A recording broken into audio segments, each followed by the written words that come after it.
never know. You never know.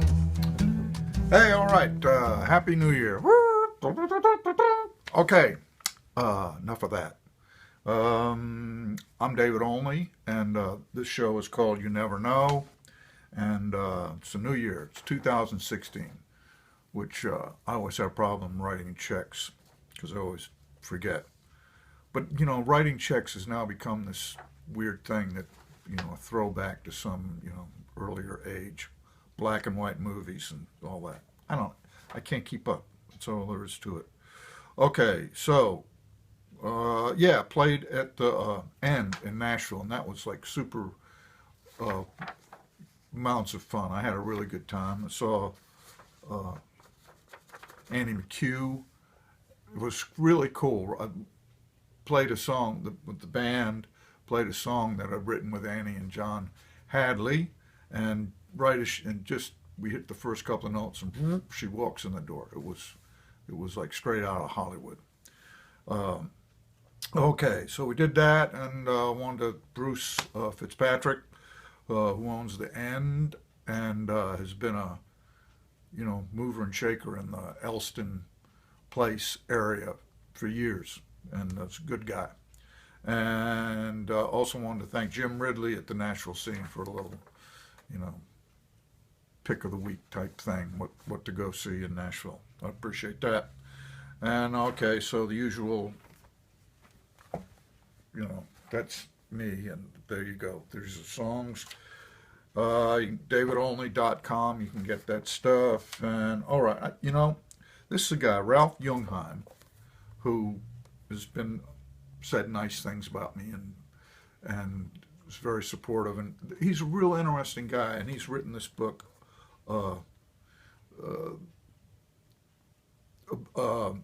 Maynard? What's his name? Ferguson. Maynard Ferguson. Yes, the jazz saxophone player, and so I haven't read this book yet, but I'm going to, and I just wanted to give a shout out to Ralph and say how you doing. Glad I've gotten to know you.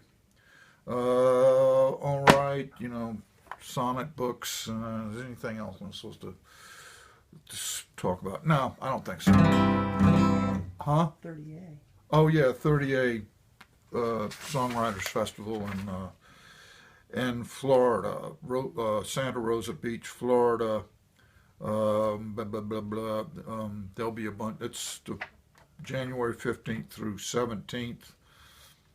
And then later on, February 18th and 19th, they go out to Kansas City to do the Folk Alliance folk music and sumo wrestling this year. It's a new thing. They really spices up the whole thing. And I'll be participating both in the music and the sumo wrestling. So that's exciting. All right, so I want to do, here's an old song, New Year old song. This is called Queen Anne's Lace.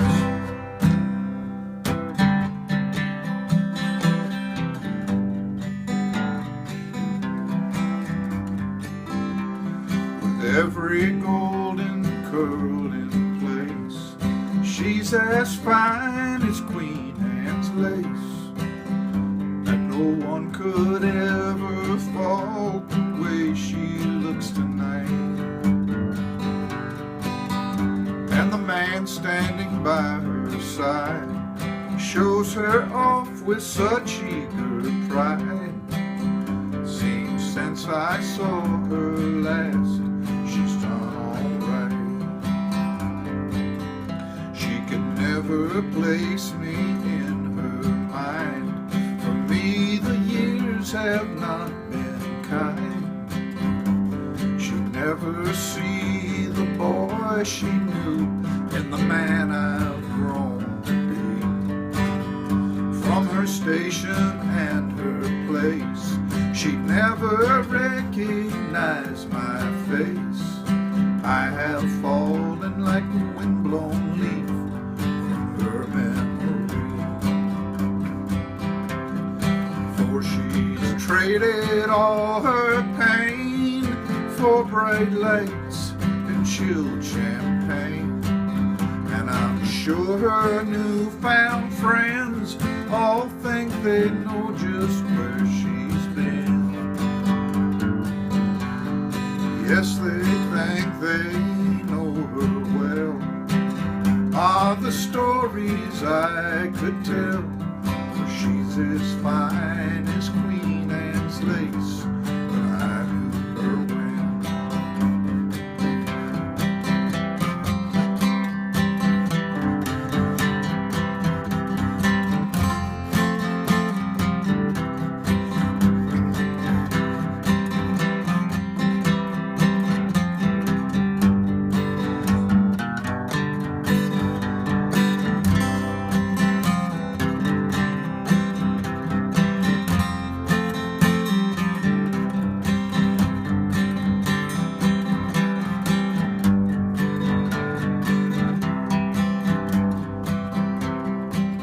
Now it's hard to believe, I know, but she once loved me long ago, and I suppose I should be hurt just to see her once again.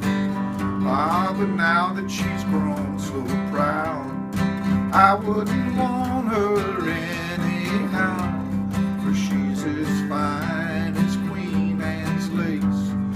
I knew her when.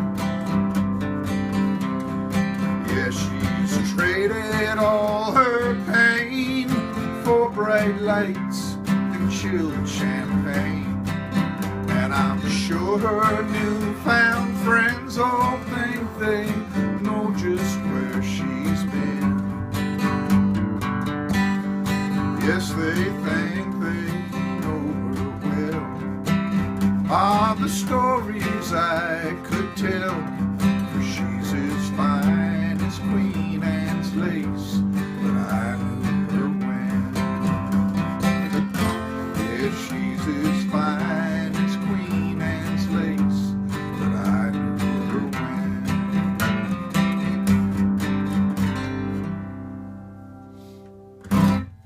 All right, Queen Anne's lace. That was when I first came to Nashville. I stayed out in this place out in Bordeaux, this section of town in North Nashville, and it was a place where my friend Tommy Goldsmith and his girlfriend at the time, and another friend Art Moritz and his girlfriend at the time, Susan Siegel. I shouldn't be naming names, I suppose, but whatever.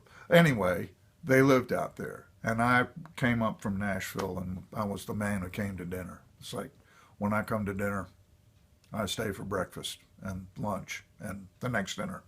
I stayed there for months. And it was, I think that was the first song that I wrote in Nashville. And, you know, I had some thought that I was going to be like a country writer. So it's anyway, it's a nice song. And Del McCoury recorded it. And I went to see Del McCoury play at the Basement. This was several years ago. And he was playing there to promote another album. And, I ran into him, and he played that song. I mean, Del McCoury is one of the nicest people on the planet. And to get it like a bluegrass cut, it doesn't mean there's going to be like a whole lot of money. It's not like Adele cutting a song. But you know that the song was, they decided to do it on the song's merits. There wasn't any kind of politics involved.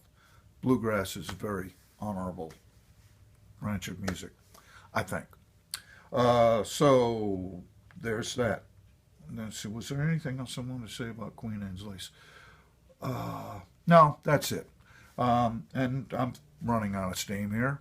But I hope you're doing good, and I'll see you next week, I hope.